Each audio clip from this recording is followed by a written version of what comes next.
What is the most profitable industry in China? Most people would assume it's the real estate or finance industries, but they'd be wrong. The most profitable industry in China is the oil industry. However, this sector is now rapidly collapsing. 来，咱们先看视频。Let's watch this video first. Russians were stunned when they saw the price of gas in China. What, 7.9 yuan per liter? Are these people out of their minds? Who knew gas could be this expensive? Now let's look at another video. The gas is so cheap. I'm filling up with 92 octane gas for just 203 Kazakhstani tenge per liter, which is less than 3 yuan. This is from a China petroleum gas station in Kazakhstan. Can you believe it? Gas can be this cheap. But here's the kicker. China's gas is so expensive, yet the industry is losing money. Why is that? Are they trying to force me to buy an electric car? Let's see what some online users are saying about it. Chinese people never deceive foreigners. I've quit smoking and now I'm thinking of selling my car. It's bad enough the gas is expensive, but it's mixed with alcohol. And not just that, it's only 800 millimeters per liter, and still they're losing money. And on top of that, they won't let anyone else sell it. So, how is China's oil industry losing money despite its high prices? Let's take a look at this. This footage surfaced online of Wang Yilin, the former chairman of the Board of PetroChina, a Chinese oil and gas company being investigated and raided by the authorities. In February 2024, Wang Yilin was investigated. On July 31st, he was expelled from the Chinese Communist Party, CCP, stripped of his benefits, and handed over to the judicial authorities. On September 3rd, 2024, Du Wen, former legal advisor to the Inner Mongolia government's Legal Affairs Office, shared on the social media platform X details of the raid on Wang Yilin's basement. Reports claim that Wang Yilin's corruption involved 900 billion RMB, about 125 billion US dollars. The basement was reportedly packed with valuable items, so much so that it would have taken trucks a week to haul it all away. Online comments about this were shocking. I've filmed so many mini movies in my life, but I've never seen this much money. Is this even real? I've never seen this much cash, not even in the movies. Now we know why these state-owned enterprises are always in the red. 900 billion. This is enough to buy a country. The CCP is a joke, claiming the people are supreme while they're stealing from everyone. Is it 90 billion? That's 10,350 tons of cash. It would take 32 Airbus A380 planes to carry that. I can't believe it. Other comments read, the oil industry is the CCP's piggy bank. Every time you investigate a state-owned enterprise executive, you find corruption worth billions. And this guy is not even the worst. If the CCP doesn't fall, it's a disgrace. Analysts point out that despite being the most profitable industry for years, China's oil sector, represented by PetroChina, has been reporting losses. This is well known to the Chinese public. The oil industry has become a cash cow for the CCP's elite. So, even though executives have been blatantly corrupt, they've gone unpunished. Since Xi Jinping came to power, no action has been taken in this area because the CCP's high-ranking officials have divided up the profits among themselves. However, since last year, numerous senior executives from PetroChina have been investigated, culminating in the raid on Wang Yilin, property, and disclosure of the staggering 90 billion RMB figure. This indicates that the balance of power has shifted, and the CCP's most profitable sector is now facing a major crisis. Recently, Sinopec, another giant in China's oil industry, reported a significant drop in earnings, down nearly 40% compared to last year. Reports show that not only Sinopec, but also over half of the chemical industry in China reported losses during the first half of 2025. On the evening of July 31st, Sinopec released its half-year financial forecast for 2025, predicting net profits for the first half of the year to range from 20 billion to 21.6 billion RMB, down approximately 40% compared to last year. In the same period last year, Sinopec's net profit was 35.7 billion RMB. According to Huaxia Energy Network, a Chinese industry website focusing on energy, particularly renewable energy and related technologies, This marks the worst performance for Sinopec since 2021. Between 2021 and 2024, the company's profits consistently exceeded 35 billion RMB. On August 1st, Sinopec's stock price plummeted, dropping over 5% in a single day, its largest single-day decline of the year. PetroChina also took a major hit, with shares falling more than 4%. The downturn in Sinopec's performance has been expected. In the first quarter of this year, Sinopec's net profit fell by 27.6%, with revenues dropping by 6.9% to 735 billion RMB. The situation worsened in the second quarter. Assuming the upper end of the forecast for the first half of 2025, the second quarter net profit was just 8.3 billion RMB, a 37% drop compared to the first quarter. Industry insiders have pointed to three main factors for Sinopec's near halving of profits.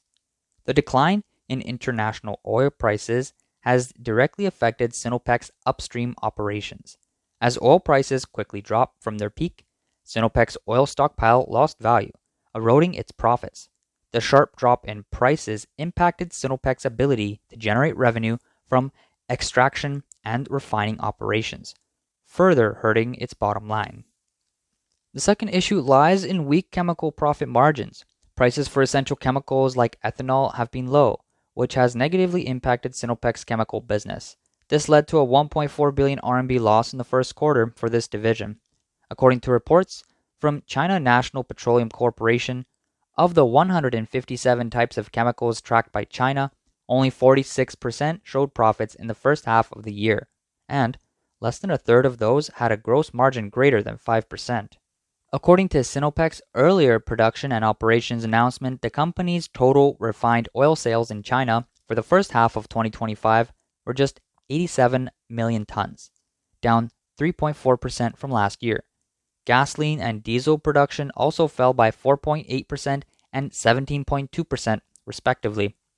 Industry insiders have pointed out, right now selling a ton of chemicals yields less profit than selling a ton of bottled water.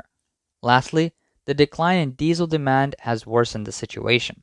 With the rise of electric vehicles and a slowdown in logistics, diesel sales have plummeted by 17.2%, leading to reduced refining volumes and lower overall demand for oil products.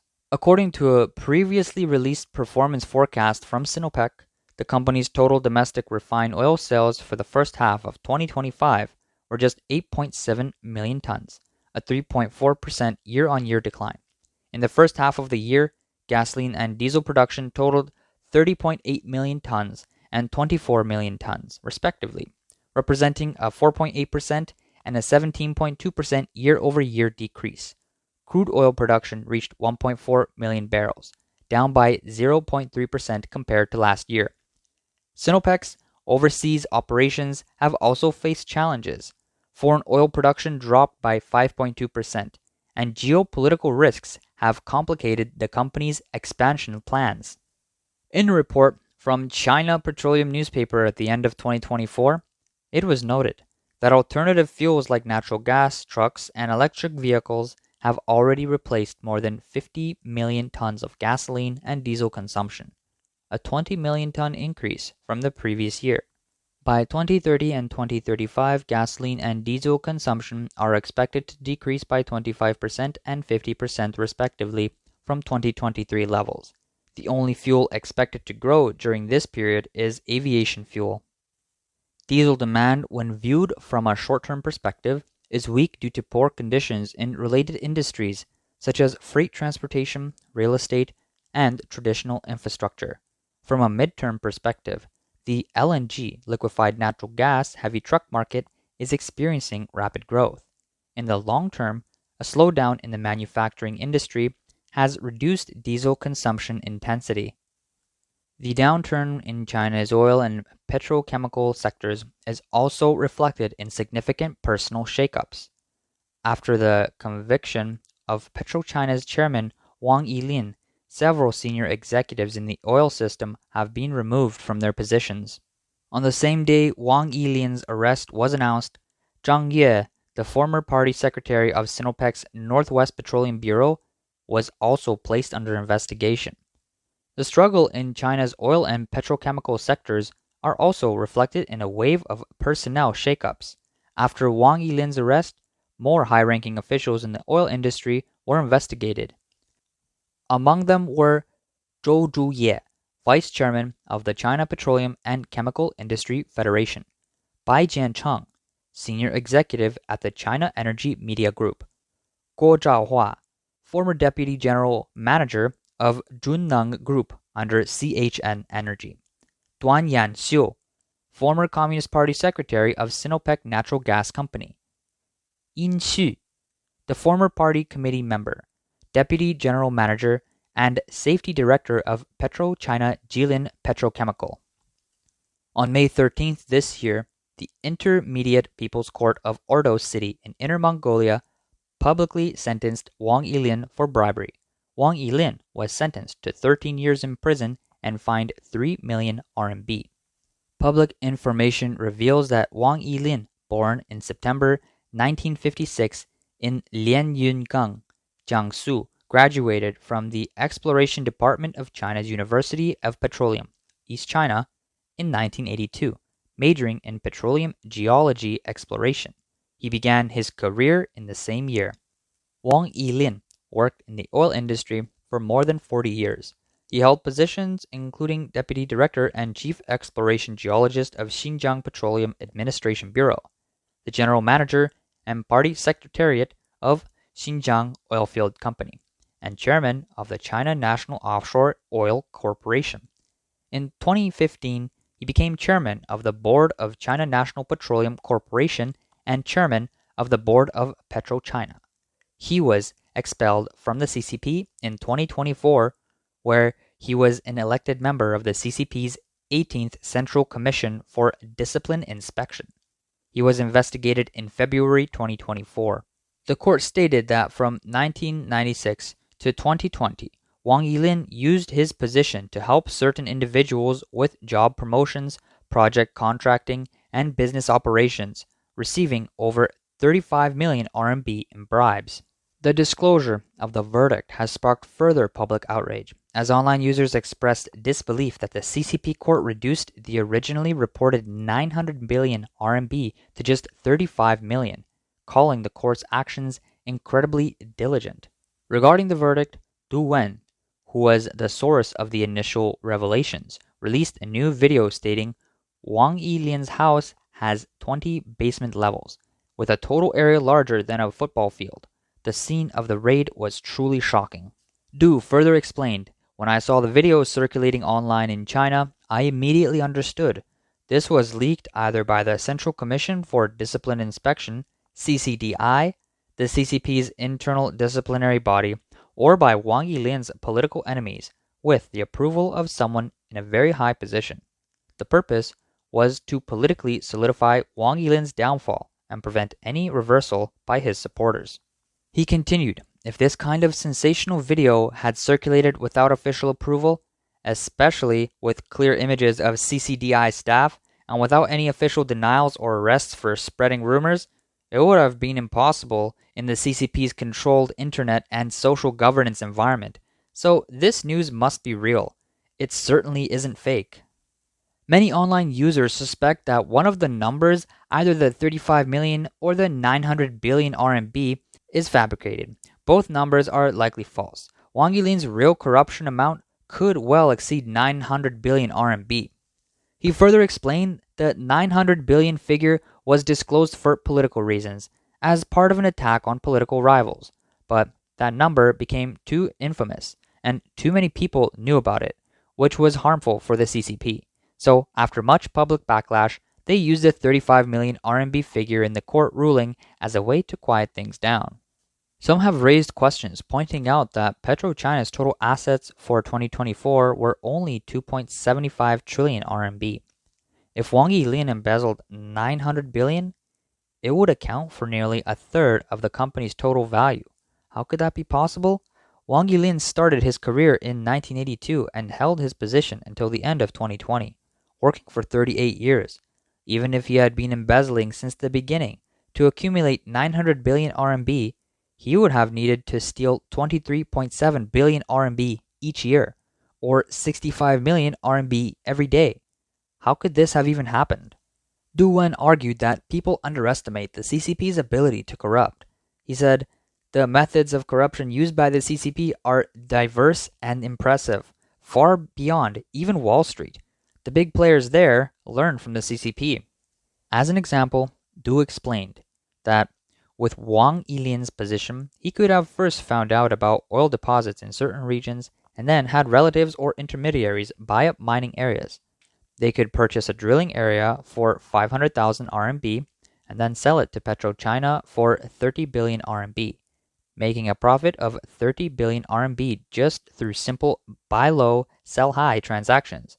With PetroChina's business scale, making money was easy, and 900 billion RMB wasn't even that much.